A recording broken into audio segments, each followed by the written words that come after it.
አንዳንድ ሚስቶች የሚመታቸውን ባል ይወዳሉ ሳይኮሎጂካል እንግዲህ በመሰለማኔ እነዚህ ሰዎች የሚደበደባቸውን ሰው ይወዳሉ ሳይሆን ምናልባት የዛ ስነ ልቦና ይመስለኛል የበታችነት ስሜቱ እነዛ ሰዎች የሚያሳያቸው የበላይነት ስሜት በእነሱ ላይ የፈጠረው የስነ ልቦና ድክመት አለ ብዬ ስለማሰብ ነው እንጂ ፍቅር ከሰጣት ፍቅር ማትመልስበት ምንም ምክንያት የለም እንጂ የሰደብካት እያንቋሸሽካት እኔ እኮ አንዳንድ ቤት ያለው በእንግድነት ሲሄድ የሚያዙበት መንገድ ራሱ የሚያስፈራ ነው ያስደነግጣል አንቺ ምናምን ሶንድ እየሰደብካት እችል ጨካይ ባትሆን ነው የሚገርም ስለዚህ ዌይ ኦፍ ማኔጅመንቱ መስተካከል አለበት አሁን ከቅድሙ ሐሳባችን ስንመጣ ማኔጅ የምናደርግበት ለልጅቱን ፍቅር መስጠት አለመስጠት እነዚህ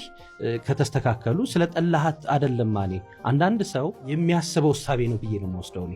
እንዴት እየጠላሃት ልጅ ልትኖር ትችላለች እንዴት እየደበደብካት ለጊዜው የውጭ ችግር ትዝ ስለሚላት የነበረችበት ህይወት ትዝ ስለሚላት ወጣ ያኛውን ህይወት አገኛለሁ ብላ ስለምታስብ በቃ እንግዲህ ከዚሁ ቤት ልቀመጥ ልትል ትችላለች